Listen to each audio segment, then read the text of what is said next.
All right, y'all. So listen, we are in the car. Work with me here, okay? So I was out and about running some errands, and I was like, you know what? The block is hot right now. So I was looking online real quick as I was making it to my first stop, and I was like, what's going on here? The first thing I see is that both Drew and Sanya have taken RHOA out of their bios.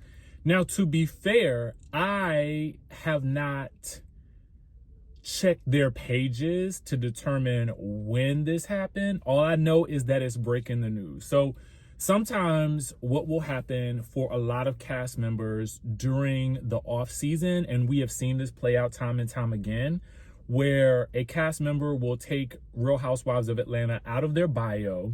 And what it could be potentially is a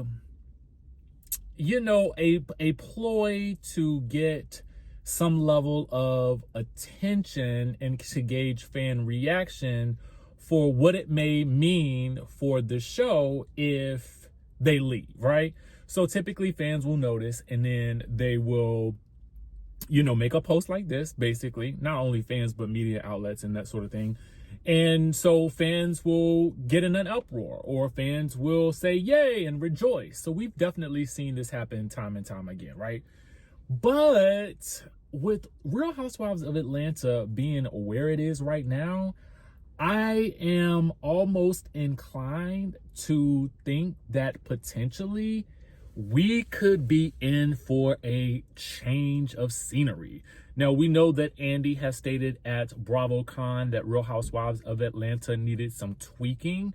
So I would think that that means not necessarily a full reboot, but I would think that that means more or less half the cast would be on the chopping block.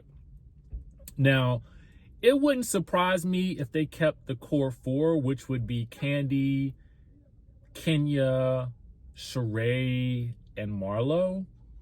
There had been word earlier after the season ended that it would likely be Kandi, Kenya, and Sheree. So this is very interesting. Now, let's go back to BravoCon because we got to talk about that. Now, at BravoCon, what you guys may have noticed, I wasn't there, listen, but we also noticed that Drew Sidora was not there. Now, why might that have been? Well, it could have been that she was already pre-booked because, as you guys know, Drew usually stays pretty booked and busy. I think between her foray into the music industry as well as her acting, which I'm assuming right now is probably picking back up now that the strike is over. I'm assuming that she will be back to work and she will be a hot commodity in a certain space for actors of color, right? So with that being said, it really wouldn't surprise me if she didn't come back, or it wouldn't surprise me if that was the reason why she wasn't at BravoCon. However, Sanya was at BravoCon. So Sanya, who we know is expecting, which is usually a meal ticket back onto the show the following season, because typically in the past, at least, they've liked to show,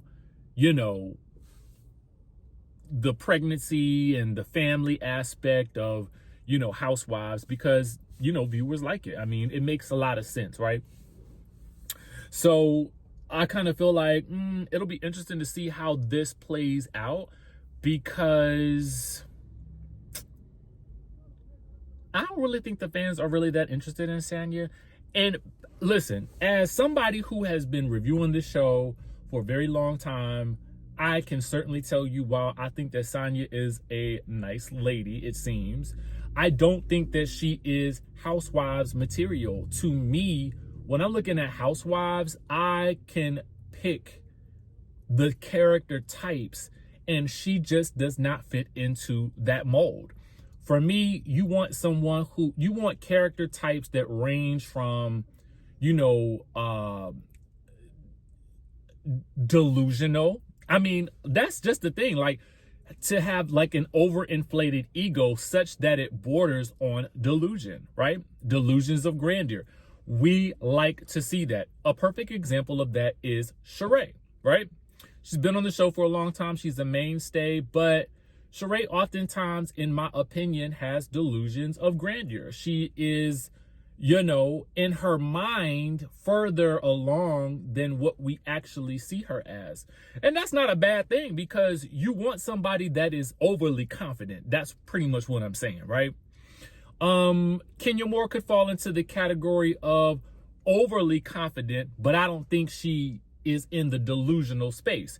She's just so confident that her confidence tends to impact others around her, such that she ends up being what I think Carlos King and Ebony K. Williams called a force multiplier, right?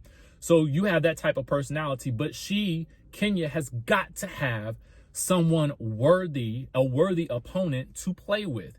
That used to be Nene. That used to be Portia. They don't have that anymore. And Kandi is not an opponent for Kenya because they are friends, right? You also want someone who has a lot of things going on. I think about characters like Lisa Vanderpump when I think about this. I think about people who can gather the girls, who can gather the people, who have a multitude of things going on. Lisa Vanderpump had the restaurants. Kandi has the restaurants. Lisa Vanderpump was always expanding and growing her empire.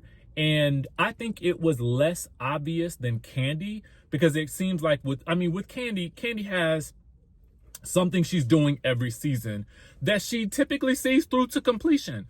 With Lisa Vanderpump, I think it was a bit more subtle. So I feel like we like that in our housewives. Somebody has to have all of the things going on that are major, that are big, that are huge. We like that. If you're not going to be showing us somebody who's filthy rich, okay? That's the other thing that we're looking for, is somebody, as Nene used to state, lives behind the gates. I want to see the gates. I want to see the gates opening. Now, I'm sorry, but I felt like listen, Drew, I would have been able to stand her, but I know that a lot of you guys have come around with Drew. But for me, the Drew situation is a little tricky because I never really felt like we were getting the full story of anything. And so many things seemed very contrived, and she seemed unwilling, in my opinion, to really give us answers to questions that we felt like were valid, right? A lot of people didn't care about the, her and Ty of it all. I would have been interested in following her along with Ralph in this divorce, because I think that would have been interesting. And I've often stated that the other missing element on Atlanta is having the husbands in the mix. When you go back to the best seasons of Atlanta, the husbands, Peter Thomas, Todd, Apollo, the men were heavy on the action.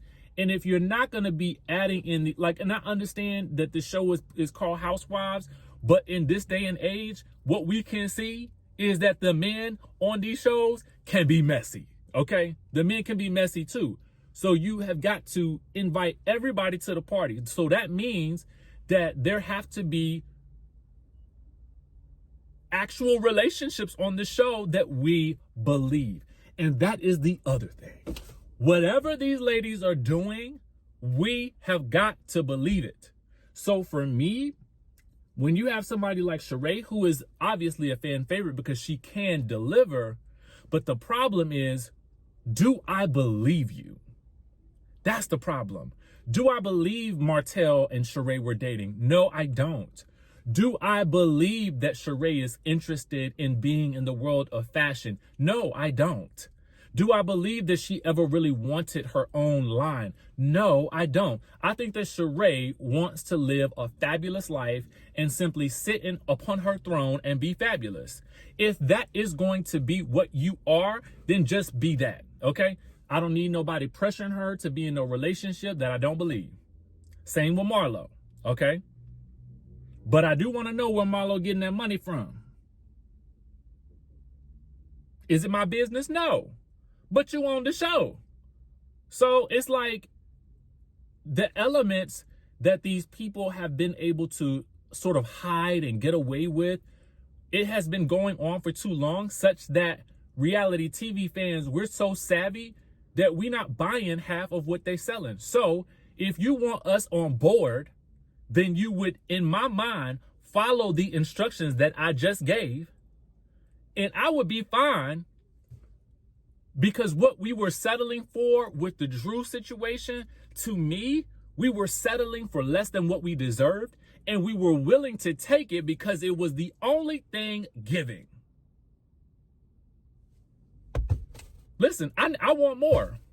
I want more, period. So if they're willing to bring somebody in who's going to give us more, who's going to give us some excitement, who's going to give us all of them, and they have personality, pizzazz, and they pop on screen, they got money, they live behind the gates, bring it on, okay? But if not,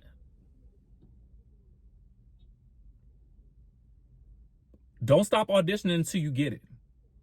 But anyway, that's the tea that I got for y'all for right now. That's my thoughts on the situation. I just thought I would bring this to y'all. I got to rush out of here, and I will catch you guys in the next video.